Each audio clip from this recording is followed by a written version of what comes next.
অনুষ্ঠানবাড়ির মতো পাবদা মাছের রেসিপিটা করতে চাইলে বন্ধুরা আজকে কিন্তু রেসিপিটা স্কিপ না করে পুরোটাই দেখতে হবে আপনাদের। তো কীভাবে আমি অনুষ্ঠানবাড়ির মতো পাবদা মাছ সর্ষা দিয়ে বানাই সেটা আর সম্পূর্ণটাই আপনাদের সামনে তুলে ধরবো। আর বাই দ্য ওয়ে, আমি শুভ, আপনারা দেখতেছেন ভারতীয় রান্নাঘর চ্যানেল। তো চলুন আজকে ভিডিও এখান থেকেই শুরু করতেছি। তো বন্ধুরা, সর্ষা পাবদা মাছের রেসিপিটা করার জন্য আমাদের প্রথমেই নিয়ে নিচ্ছি কিন্তু আমি এখানে 2 চামচ সর্ষা। আর এই সর্ষাটা বন্ধুরা কালো আর সাদা দুই রকম সর্ষা আমি এখানে কিন্তু একবার ইউজ করে নিচ্ছি। আর সাথে দিয়ে নেবো আমি পোস্ত। এখানে আমি 1 চামচের মতো পোস্ত দিয়ে নিচ্ছি।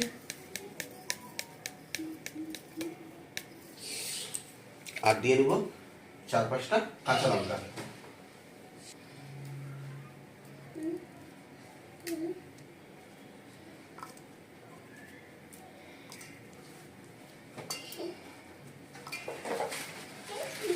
পাঁচটা কাঁচা লঙ্কা দিয়ে দিলাম। আর এখন এটা ভালো করে আমি পেস্ট করে নেব। তো বন্ধুরা, পাবদা মাছ সর্ষা দিয়ে করার জন্য আমি কিন্তু বাজার থেকে 7 পিস পাবদা মাছ কিনে নিয়ে চলে এসেছি। আর এখন এটা ম্যারিনেট করব। আর ম্যারিনেট করার জন্য প্রথমেই দিয়ে নিচ্ছি হলুদের গুঁড়ো, আর তারপর দিয়ে নেব লবণ। আর ম্যারিনেটটা যে স্মুথ হয় যাতে, সেই জন্য আমি দিয়ে নিচ্ছি এখানে সর্ষার তেল। আর এখন তেল, লবণ আর হলুদটা ভালো করে মাছের গায়ে কিন্তু ভালো মতো মাখিয়ে নিব আমি। তো বন্ধুরা, পাবদা মাছ কিন্তু নরম প্রকৃতির মাছ, আর এটা যাতে নিচে না লেগে যায় ভাজার সময় সেই জন্য কিন্তু আমি সামান্য লবণ দিয়ে নিলাম।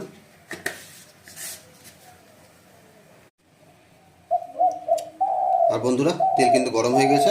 আর এখন আমি মাছগুলো দিয়ে নেব।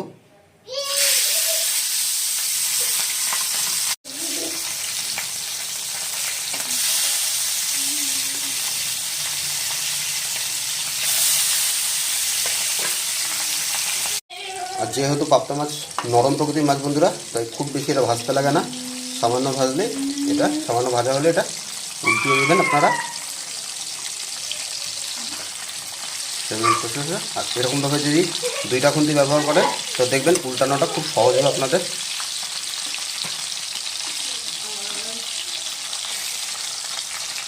তো বন্ধুরা, আমাদের ফার্স্ট সেটের মাছ ভাজা কিন্তু হয়ে গেছে।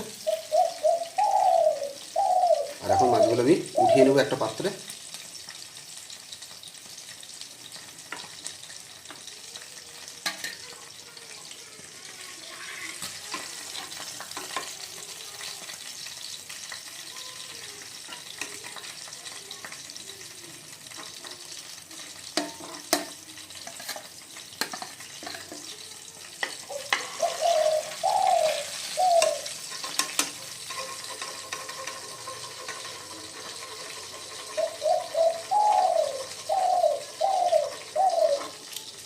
আর বাকি মাছগুলো আমরা সেমভাবে ভেজে নিব।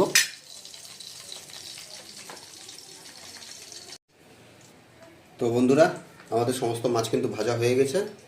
আর এখন গ্রেভিটা বানিয়ে নেবো। আর গ্রেভিটা বানানোর জন্য যে তেলে আমি মাছ ভেজেছিলাম সেই তেলেই দিয়ে নেব 1 চামচ কালো জিরা ফোড়নে।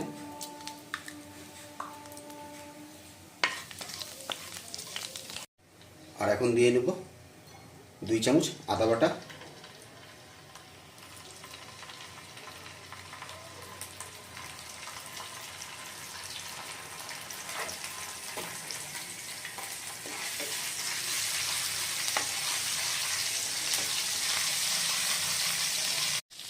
আর কালারের জন্য এখন দিয়ে নেব হলুদ গুঁড়ো আর কাশ্মীরি লাল লঙ্কার গুঁড়ো।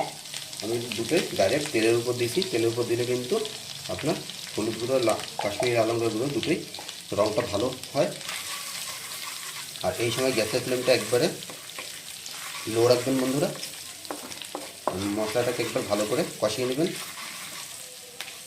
আর এখন এর মধ্যে দিয়ে নেব আগে থেকে 2টা মিডিয়াম সাইজের টমেটো, আমি এরকম ছোটো ছোটো স্লাইস করে রেখেছিলাম টমেটোগুলো।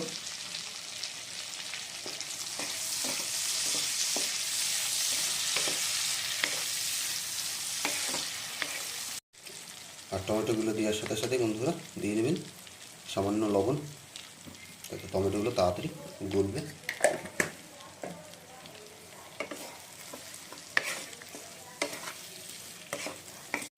তো বন্ধুরা, আমাদের টমেটো কিন্তু 80% কুক হয়ে গেছে। আর এই অবস্থায় আমি দিয়ে নেব যে সর্ষা, পোস্ত আর কাঁচা লঙ্কার পেস্টটা বানিয়েছিলাম সেটা।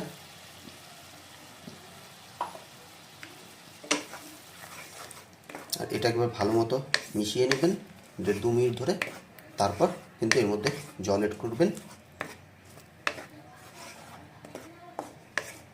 আর আমাদের সর্ষা পোস্তটা কিন্তু বাকি মশলার সাথে ভালো মতো অ্যাড করে নিয়েছি। আর এখন এর মধ্যে দিয়ে নেব স্বাদটা ব্যালেন্স করার জন্য চিনি।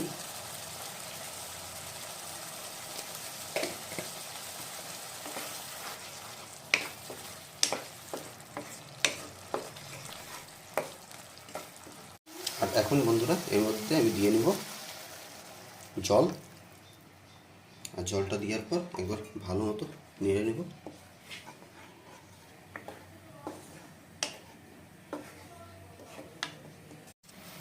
আর এখন দিয়ে নেব স্বাদ মতো লবণ। আর লবণ কিন্তু বন্ধুরা অল্প পরিমাণ বুঝে দিবেন, কারণ আমরা কিন্তু টমেটো গলার সময় লবণ দিয়েছিলাম।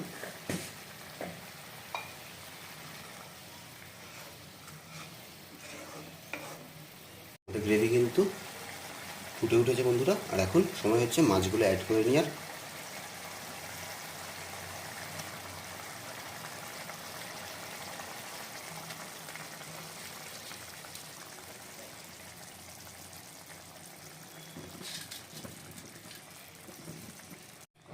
মাছগুলো অ্যাড করা হয়ে গেছে। আর এখন একবার এইভাবে মাছগুলো অ্যাডজাস্ট করে নেব আমরা।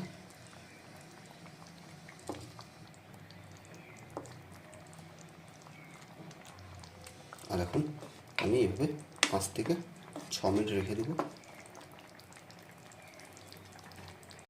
তো বন্ধুরা, আমাদের সর্ষে ভর্তা রেসিপিটা কিন্তু একদম রেডি হয়ে গেছে। আর এটা শেষ করবো উপর থেকে আমি ধনেপাতা দিয়ে। আর ধনেপাতা কিন্তু আমি এবার আজকে কুচি কুচি করে কাটিনি, একটু লম্বা রেখেছি।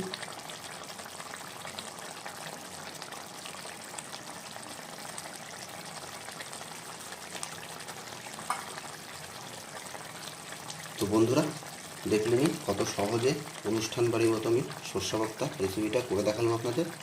তো ভিডিওটা যদি ভালো লেগে থাকে তাহলে একটা লাইক করে দিন। আর কমেন্ট করে জানাবেন অবশ্যই যে আজকের ভিডিও কেমন লাগলো। আর কোনো নতুন বন্ধু চ্যানেলে থাকলে অবশ্যই সাবস্ক্রাইব করে আমাদের পাশে থাকবেন।